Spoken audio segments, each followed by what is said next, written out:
야, 한밤중에요. 세상에 이런 아슬아슬한 장면이 펼쳐졌답니다. 하재근 평론가님. 예, 지난 3일 밤에 대전의 한 도로에서 발생한 사건인데요. 어허. 관련 영상이 있습니다. 어허. 영상을 보시면 네네. 흰색 승용차가 이제 사거리에서 정지 신호인데도 어머. 그대로 달려가서 앞차를 오. 들이받은 거예요. 네네네. 그 바람에 앞차가 밀려나가면서 또 그 앞차를 오. 들이받았거든요. 네. 일이 커졌잖아요. 네. 그래서 지금 견인차 도착하고 경찰도 도착해서 도로 통제하면서 사건 수습을 하고 있는데 네. 그 틈을 타서 애초에 사건을 냈던 승용차가 달아났습니다. 어머머머.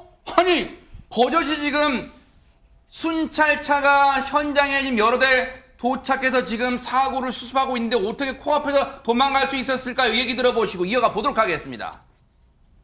뒤에 차들이 막 밀리고 하니까 우리 이제 출동했던 지구대 직원분이 옆으로 차를 잠깐 이동해라 하는 사이에 그냥 도주하신 걸로.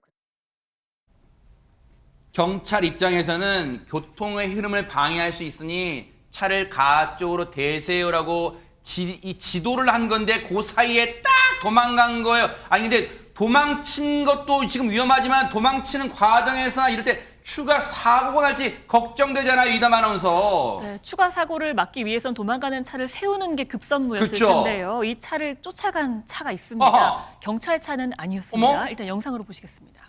무슨 차일까요, 그러면? 사고 낸 차량이 도망치자 도로 한가운데 멈춰서 있던 견인차 2대가 추격에 나섭니다. 어머. 승용차는 차선을 넘나들면서 아주 빠른 속도로 내달렸다고 하는데요. 세상에. 이 견인차가요, 앞서서 막아보려고 하지만 오히려 속도를 더 빠르게 냈다고 합니다. 어허. 골목길에요, 심지어 이렇게 들어서니까 횡단보도도 있잖아요. 사람들도 네. 있었어요. 어이구. 아슬아슬하게 고개 운전을 이어가고요. 네. 5분 넘게 대전 도심을 질주하다가 뒤쫓아온 견인차에 가로막혀서 결국 경찰에 붙잡혔습니다. 대박 사건입니다. 진짜 저 견인차 기사님도 자신의 안전이 위험할 수 있었잖아요. 해당 견인차 기사님 얘기 들어보시고 이어가 보도록 하겠습니다. 저희가 가로막기를 한 2, 3회 정도 했었거든요. 네. 그래갖고 결국 그 앞뒤로 막아서 차량을 정지시킨 후에 물론 추격하는 과정이 위험천만했지만 그래도 저 견인차 기사님들 덕분에 저 차량을 세울 수가 있었어요. 저 뻔뻔한 차량 운전자 대체 누굽니까, 허준 변호사님? 만취한 음주운전자였습니다. 저게 지난 3일 밤 9시쯤 대전 유성구양 교차로에서 발생한 사건인데요. 30대 여성 운전자가 신호 대기 중이던 차량을 들이받고 도주를 하는 장면을 보신 겁니다. 어허. 5분 뒤쯤 저렇게 견인차 운전자들의 도움으로 운전자가 경찰에 체포가 됐는데요. 혈중 알코올 농도가요, 무려 0.269%였다고 합니다. 뭐라고요? 도대체 얼마나 술을 마시면 이 정도가 나오는지 저는 너무나 충격적인 혈중 알코올 농도였어요. 저거는 제가 참 보기 드물게 혈중 알코올 농도가 많이 나온 수준인 것 같은데 이건 면허 취소 기준의 3배가 넘는 상태로 거의 제정신이 아닌 상태라고 보시면 되거든요. 지금 경찰이 음주운전뿐만 아니라 특가법상 이제 아마 위험운전 치사상일 것 같은데요. 저렇게 술이나 약물에 취해서 정상적인 운전이 곤란한 상태에서 사고를 내서 사람을 다치게 하면 특가법이 적용돼서 가중처벌 받을 수 있거든요. 아하. 그 혐의로 입건이 된 상태입니다. 아니 근데 박성배 변호사님 그냥 좀 이렇게 감정에서 나오는 얘기긴 합니다만 이 땅에 음주운전 좀 뿌리 뽑는 차원에서 음주운전자들 뭐 첫 1회부터라도 그냥 가차 없이 형량을 좀 높게 하면 좀 예방 효과가 있지 않을까요? 어떻습니까? 이 사건에서 운전자는 어차피 도로교통법상 음주운전과 특가법상 위험운전치상으로 처벌받게 되는데 거기서 더 나아가서 사실 경찰이 현장에 도착했음에도 불구하고 도주하는 경우가 흔치는 않습니다. 도주함으로 인해서 특가법상 도주 차량, 도로교통법상 사고 미조치죄까지 더 성립할 여지가 있습니다.